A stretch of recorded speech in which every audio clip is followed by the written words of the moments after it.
বাংলাদেশে হিন্দু যুবককে নৃশংসভাবে খুন ও তারপর প্রকাশ্যে মৃতদেহ জ্বালিয়ে দেওয়ার ঘটনায় প্রতিবাদের ঝড় আছড়ে পড়েছে এপার বাংলায়। এই আবহে ময়মনসিংহের নিহত দীপুচাঁদ দাসের বাবার সঙ্গে কথা বললেন শুভেন্দু অধিকারী। পরিবারকে আর্থিক সাহায্য করার ঘোষণাও করলেন তিনি। এখানে আসার সময় দীপু দাসের বাবার সঙ্গে ভিডিও কলে কথা বলতে এসেছি ময়মনসিংহ। বলেছে আপনি একটা নাম্বার দিন, অ্যাকাউন্ট নাম্বার। বাংলাদেশ থেকে মুসলমানরা বাবরি মসজিদের জন্য টাকা দিতে পারলে ভারতের হিন্দুরাও দীপু দাসের বাবাকে ভাইকে টাকা দিতে পারবে। বলেছে অ্যাকাউন্ট নম্বর দিন, আমি প্রথম ঢোকাবো। হিন্দুদের বলবো যে যা পারবেন দিবেন।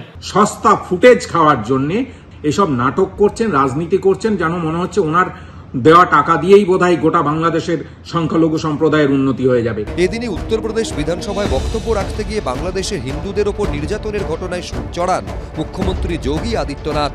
देखो, बांग्लादेश में एक दलित नौजवान को कैसे जला दिया गया। आप लोग गाजा पट्टी में होने वाले किसी भी उस पर आंसू बहाते हैं, लेकिन आपकी जबान से एक शब्द नहीं निकल रहा है, क्योंकि एक दलित नौजवान मारा गया बांग्लादेश में, क्योंकि आप उसको केवल वोट बैंक के रूप में इस्तेमाल करते हैं। क्योंकि उनमें से बहुत सारे लोगों के वोट आपने बनवाए हैं, उनके बहुत सारे लोगों के लिए आधार भी बनवाने का पाप किया है आप लोगों ने। এই ভয়ঙ্কর সাম্প্রদায়িকতার খেলা তারা বন্ধ করুন, নিজের রাজ্যের দিকে মন দিন। দিনের পর দিন দলিতদের ওপর অত্যাচার করা হয়েছে, উনি কি জ্ঞান দিচ্ছেন?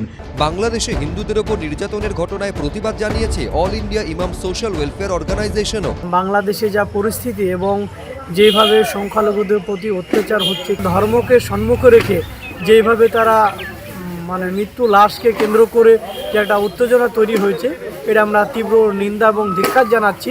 ইউনূস সাহেবের কাছে আমরা আবেদন করছি যে আইন শৃঙ্খলার দিকে আপনি একটু তাকান। প্রবল চাপের মুখে নিহত দীপু দাসের পরিবারের পাশে দাঁড়ানোর বার্তা দিয়েছেন বাংলাদেশের অন্তর্বর্তী সরকারের প্রধান উপদেষ্টা মোহাম্মদ ইউনূস। কিন্তু সেই বার্তা আন্তরিক না লোক দেখানো, সেই প্রশ্ন থেকেই যাচ্ছে।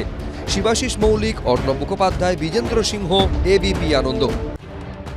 চিংড়িহাটায় মেট্রো লাইনের কাজের জন্য এবার একেবারে ডেডলাইন বেঁধে দিল কলকাতা হাইকোর্ট। কলকাতা হাইকোর্টের ভারপ্রাপ্ত প্রধান বিচারপতি সুজয় পাল ও বিচারপতি অজয় কুমার গুপ্তের বেঞ্চ মঙ্গলবার নির্দেশ দেয় 15ই ফেব্রুয়ারির আগেই চিংড়িহাটা মেট্রোর পিলার নির্মাণের কাজ শেষ করতে হবে। তার আগে 3 রাত ব্যাপী ট্রাফিক নিয়ন্ত্রণ করবে রাজ্য সরকার। কোন কোন তারিখ ট্রাফিক নিয়ন্ত্রণ করা হবে তা 6ই জানুয়ারির মধ্যে RVNL কর্তৃপক্ষকে জানিয়ে দেবে রাজ্য সরকার। রাস্তা বন্ধ করে কাজের অনুমতি না মেলায় চিংড়িহাটায় আটকে রয়েছে মেট্রো রুটের কাজ। 366 মিটারের এই জট ঘিরে দীর্ঘদিন যাবৎ রাজ্য ও RVNL এর তরজা চলছেই, জল গড়িয়েছে হাইকোর্ট অবধি। মঙ্গলবার এই সংক্রান্ত শুনানি চলাকালীন রাজ্য সরকারের আইনজীবী বলেন, 6 মাস কেন, আগামী 6 বছরেও কাজ শেষ করতে পারবে না মেট্রো। আসলে এটি একটি উদ্দেশ্য প্রণোদিত মামলা। RVNL বা মেট্রো কর্তৃপক্ষই এই জনস্বার্থ মামলা করিয়েছে বলে আমরা সন্দিহান। পাশাপাশি রাজ্য সরকারের আইনজীবী বলেন, 3-4 সপ্তাহ পরে কাজ করলে কি অসুবিধা? এখন বড়দিন, বর্ষবরণ থেকে গঙ্গাসাগর মেলা আছে। পাল্টা RVNL এর আইনজীবী প্রশ্ন করেন, বাংলায় 12 মাসে 13 পার্বণ, কাজ কবে করবে মেট্রো? রাজ্য সরকারের উৎসবের কথা মনে আছে, কিন্তু পরীক্ষার কথা মনে নেই।